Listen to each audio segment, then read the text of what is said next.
Surya. Dr. Nirmal Surya is a close friend of mine. So that's the first, he's a great guy to have friendship with. He's a designated chairman, Surya Neuro Center. He's at the Bombay Hospital and Medical Research Center, Saifi Hospital. And the one key thing about him is he's extremely passionate about rehab. And I think you really need passionate people into rehab because rehab is a difficult area. And we really look forward to his talk. He's extremely passionate on rehab. And Dr. Nirmal Surya, the stage is all yours. Please go ahead. Thank you, Siris. So kind of you to introduce me. And yes, we have been friends. And I think I have sent my recorded talk. As you all know that I'm busy with Asian Oceanian Congress of Neuro Rehab. And I've got more than 5 all running together. So please go on. Carry on, Sweta. Thank you. I'm going to speak today on stroke rehabilitation, what are important during the rehabilitation. So, despite progress in acute management of stroke, large proportion of stroke patients remains and continue to live with substantial disability. And over the coming decades, the prevalence Can you of increase stroke the volume of is Nirmal's talk? expected to increase worldwide, and this will undoubtedly affect the family, healthcare, as well as economics. So, effective neuro rehabilitation is a key factor in reducing the disability after stroke. And there are novel therapies in stroke rehab, including non-invasive brain stimulation, robotic, pharmacological augmentation, which have become a staple in rehabilitation. Many trials are currently underway, which will impact the future rehabilitation practices. So you know all that stroke is the leading cause of functional impairment, with 20% of survivor needs institutional care even after 3 months, and 15 to 30% patients are permanently disabled. And therefore, an ounce of prevention is better than a pound of cure. So the best treatment for stroke rehabilitation is stroke prevention. But the next best treatment of stroke is early intervention. And as you can only see this graph, which is a timeline for the normal function, and then as soon as you have an illness or injury, there is a fall in the functioning capacity. And then when the start of rehabilitation comes, slowly there is a time period with the maximum recovery cover, and then there is a plateau. So that's the graph. However, there is a process which involved in the cerebral recovery after the stroke, and these are through the restitution, substitution, or the compensation of the damage. So that's how the new circuits are formed and the people get better. So these are the principle of rehabilitation. You have to assess impact of disease on patient's life at the level of function, skill, and capability. You need to set the goal, especially restoration of independence, relevant to patient priority, and the realistic, which you need to negotiate with patient and caregiver, because they might want complete recovery, but then you need to discuss with them and to tackle the barriers to the goal at the level of impairment, disability, and also the multidisciplinary team approach is what you are looking for. So if you look at post-stroke long-term problems with an impact of quality of life of patients and caregiver, you have mood, cognition, communication, nutrition and swallowing in the upper part of the body, and then pain, spasticity, fatigue, continence, gait, ADL, caregiver relationship, and social isolation. So these are some of the things which you have to look at. So what are the treatment objective of the team which is formed? So you have patient and caregiver objective, and you have technical objective. So patient and caregiver, the aims of treatment, realistic goal you have to discuss, and the technical objective is promote denervation after range of motion, so increase the range of motion and decrease tone, which will lead to functional objective, which will improve the gait, hygiene, decrease the burden of care, and then initiate comprehensive spastic management, because that's something which happens in every patient.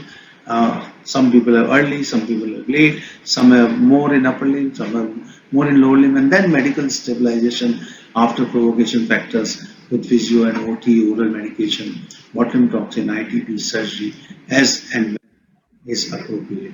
So this is the multidisciplinary team. You have a patient, which is controlled or guided as a leader by neurologist. And then you have therapists, caregiver, authorities, pharmacists, radiologist, physician, nurse, social worker, urologist, orthopedic surgeon, physiatrist, speech therapist, and occupational therapist. So form the team.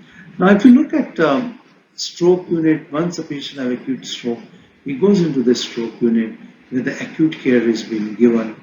He either standard stroke service model, he improves and he goes to stroke rehab unit, or he goes to highly complex need, then go to tertiary care, or he goes to rehab medical center after the discharge with the neurological rehab unit.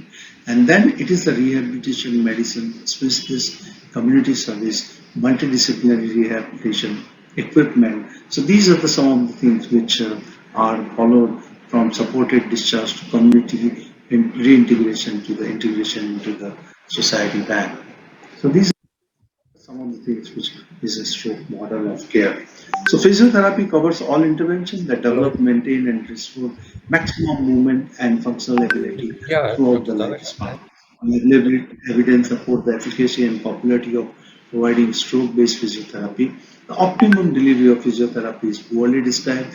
There are many models like Bobat, Badargas, motor learning, PNF, and each has its proponent and favored technique differ internationally. And systemic review found that provision of physiotherapy by mix of accepted modes are was superior to placebo or no therapy. So, and most of the therapy, whatever is being given, there is no one therapy is superior than.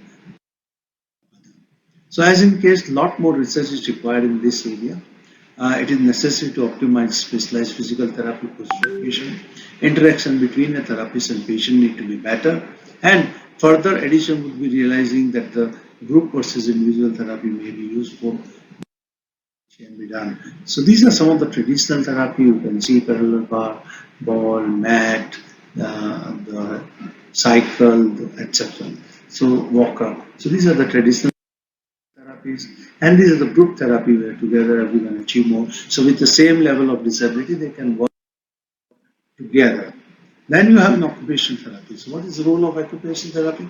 They aim to enable people to achieve health, well-being, and life satisfaction through participation in daily activity that provides structure to living and meaning to individuals, meeting human needs for self-care, enjoyment, and the participation in society. The OT intervention after stroke, less is known about the optimum component of therapeutic package, but there are some effective intervention can be available, and there are various studies and outcome which shows the benefit after treatment.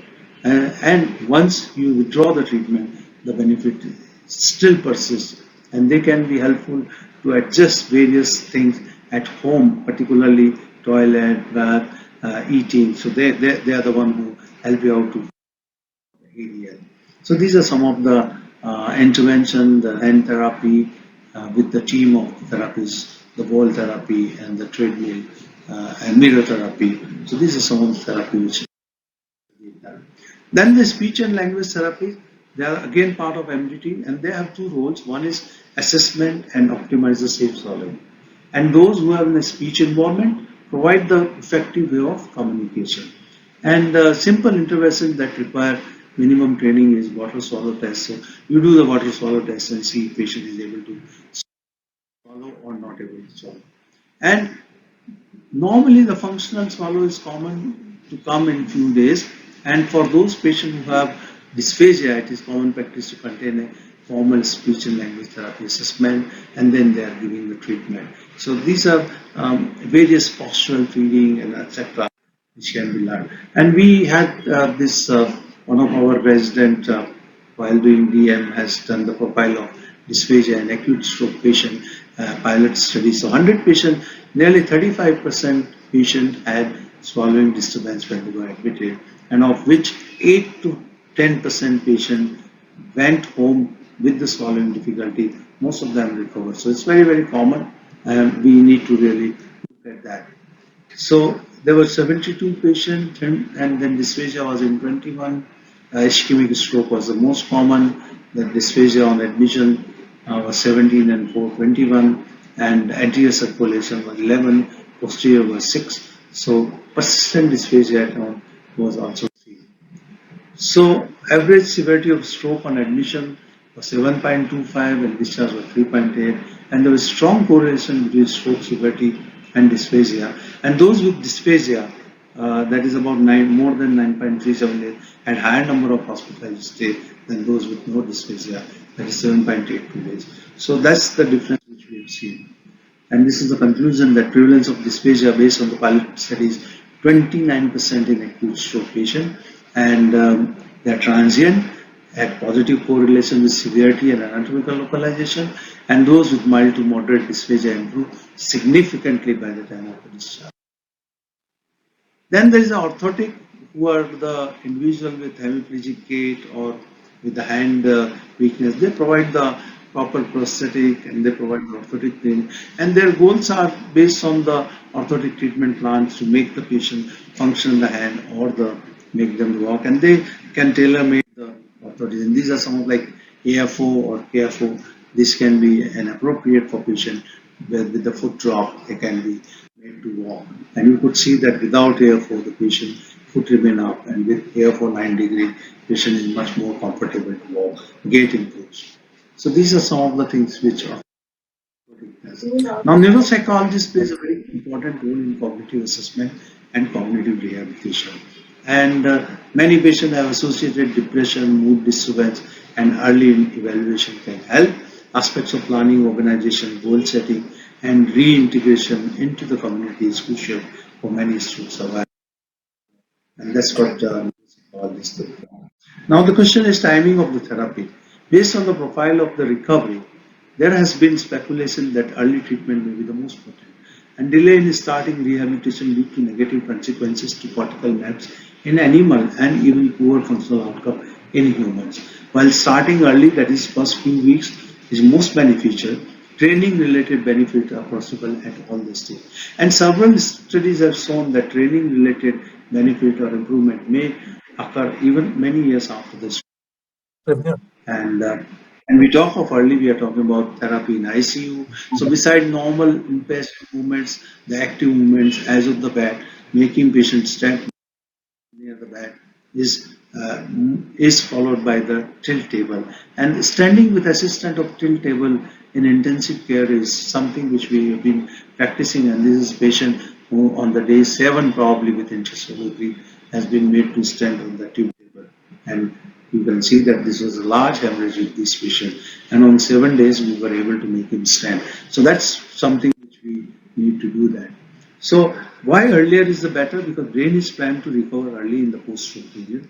The animal study suggests there is a time window when brain is planned for maximum recovery to rehab therapy.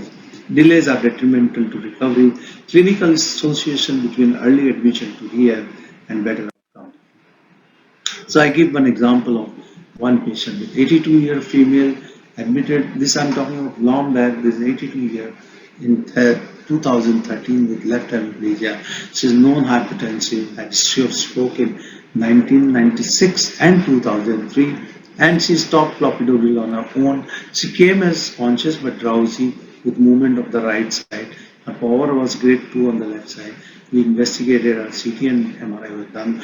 In MRI, there was acute right MCM infarct with right carotid occlusion, with the left parietal meningioma and old left MCM infarct. So you could see that there is an acute infarct, there is a complete occlusion of ICA, and then there is a meningioma here, and then this is an old infarct. So you could see the multiple lesions even in this 82-year-old.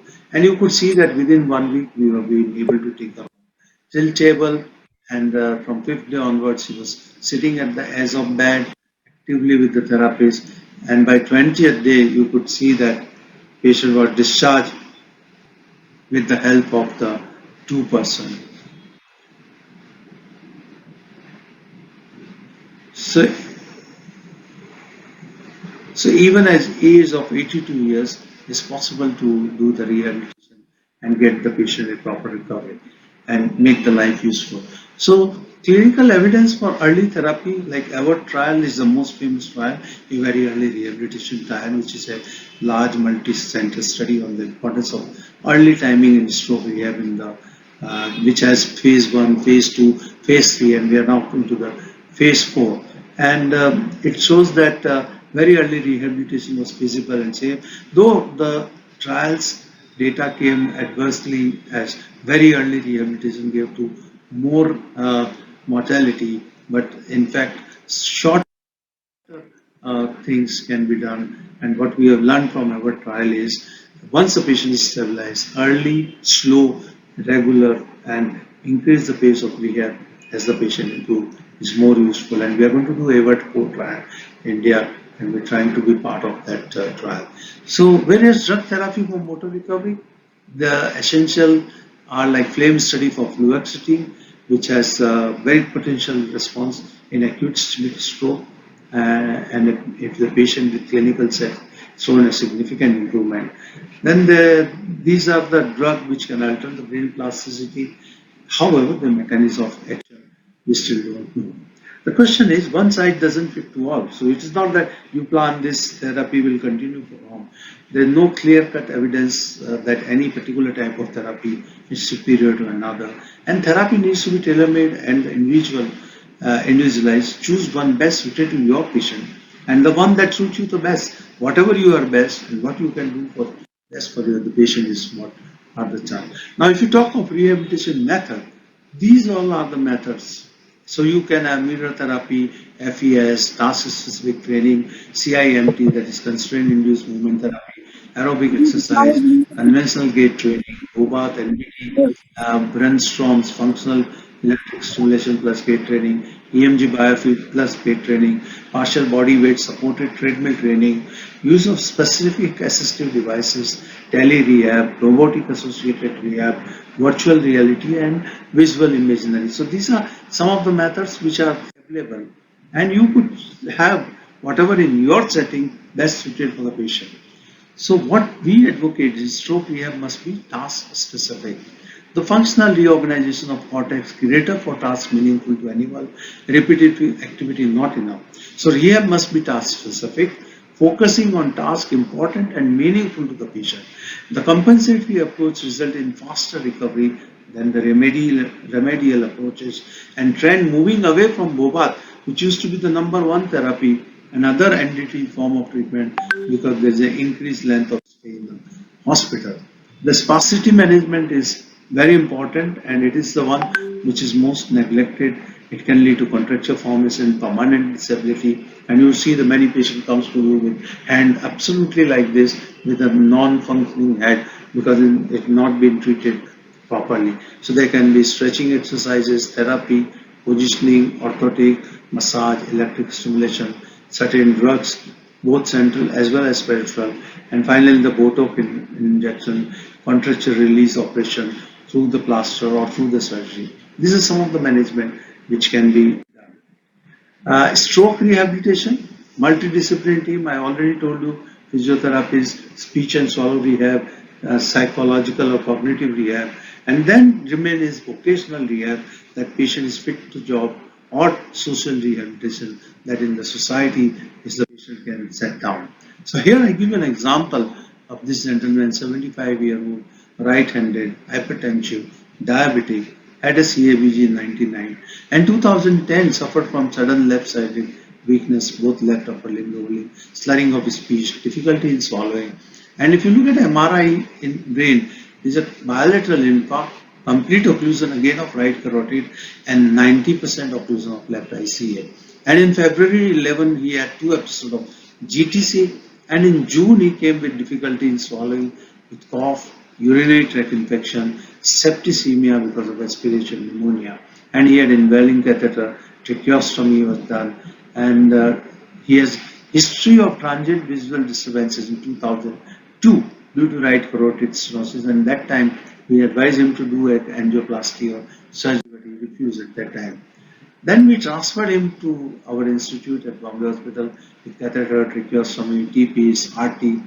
He was obeying verbal command, but he was very drowsy and has left-sided severe stiffness in the upper limb with grade 1 power in lower limb. So we started supportive treatment with rehab program, and within 1 week he was sitting, he was on edge of bed for from day 3 and wheelchair by 1 week.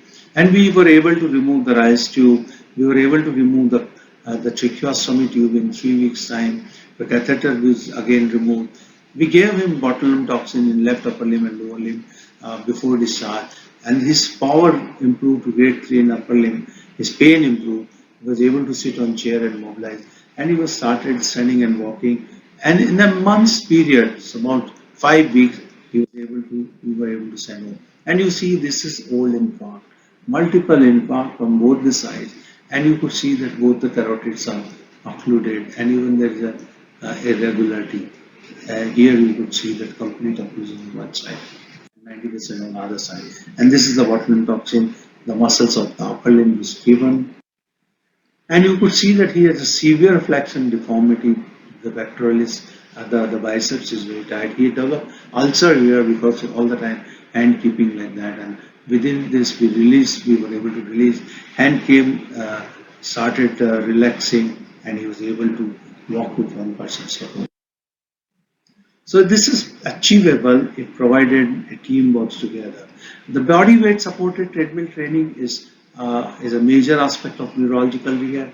The review focuses on locomotor therapy by treadmill training, and there the patient is being able to walk with the support given with the harness and body weight, and the therapist helping them out. And you could see these are the modern treadmill trainer. And this is something which we built up at Nair Hospital on our treadmill with a local made harness and support to the patient in 2000 when I was dealing with the neuro rehab department in Nair. You can have FES where the patient is given surface electrical stimulation to activate the muscle, and they can help patient in walk or in writing, and they're very useful. You can have it hand functioning, or you can have walking at a specific time they stimulate so that your foot contract. Then you have constraint induced movement therapy where the normal hand is being tied with a mitt, and patient is asked to use the paralyzed hand all the time, and this is how the patient improves in their hand function. Then you have robotic therapy. There has been great changes in past many years, and robotic therapy has been very useful. And the robots can be available for both hand, and therefore hand it can be for finger, for the wrist, for the elbow, for the shoulder. So depending on the what you want to function, the robots are available. And similarly, the locomat is for the gait rehabilitation. Even with the patient, grade 0 to 1 power can be made to stand and walk as the machine start working. And as slowly patient develop power, the machine support become less and less. Then latest now is transmagnetic stimulation, which uses the magnetic field to create cerebral cortex, activate cerebral cortex transcranially, and this has shown to improve. And there are a lot of reports coming for the improvement in speech, particularly aphasia, and even the motor and sensory power. Then we have virtual reality, where the patient is being put into the virtual reality, and there are multiple methods are coming. Even with the treadmill training, Gait, the virtual reality is helping out. These are some of the assistive technology which help the patient. So they are easy to handle. Patient can be made to do the better activity of daily living, and these modifications like ramp, doorknob, bathroom wheelchair, etc., can be modified for the patient with disability, providing a support in bathroom for the commode. This is some of the things to prevent the fall and injury to the patient. Similarly, providing them something proper grip to eat, and also with the various kind of adjustment to be done. As I mentioned to you, botulinum toxin is a useful therapy, and we are going to do a botulinum toxin workshop tomorrow in the Asian Congress of Neuro Rehab. And there is a lot of evidence that post-stroke spasticity is helped by this patient. And this video may not be working, so I will. This is one of the patients which improves after the therapy. Then the cognitive rehabilitation, there are therapeutic interventions to target non-motor impairment after stroke, and dementia is seen in 10% of patients after first stroke, and with multi-infarct dementia, you know how bad they are. And there are a lot of studies are coming which are evidence to support the effectiveness, memory rehabilitation, functional outcome, cognitive training, improving the alertness and attention of these patients. And there are such Due to paucity of time, we had to cut short Sir's last part of the talk because he wanted to make it interactive and keep a few minutes for question and answers. So, Okay, so we can go ahead. If there are some questions, I can't see any questions in the chat box, but maybe I will ask him. Is Dr. Nirmal there online? yes, sir, he's there. Okay, so Nirmal, I think one of the questions which I think the rehab issue is that how long should you continue rehab? By that I mean aggressive rehab. Your patient is not recovered from aphasia, hemiplegia for 3 years. How long should you continue? Is it indefinite? Do you see recovery after 3 years? And what is your opinion on this?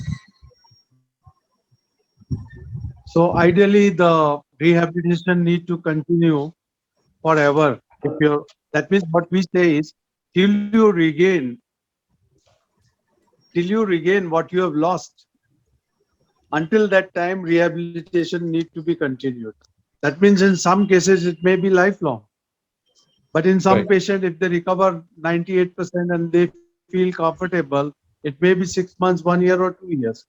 So ideal situation would be continue the rehabilitation till whatever lost has been regained.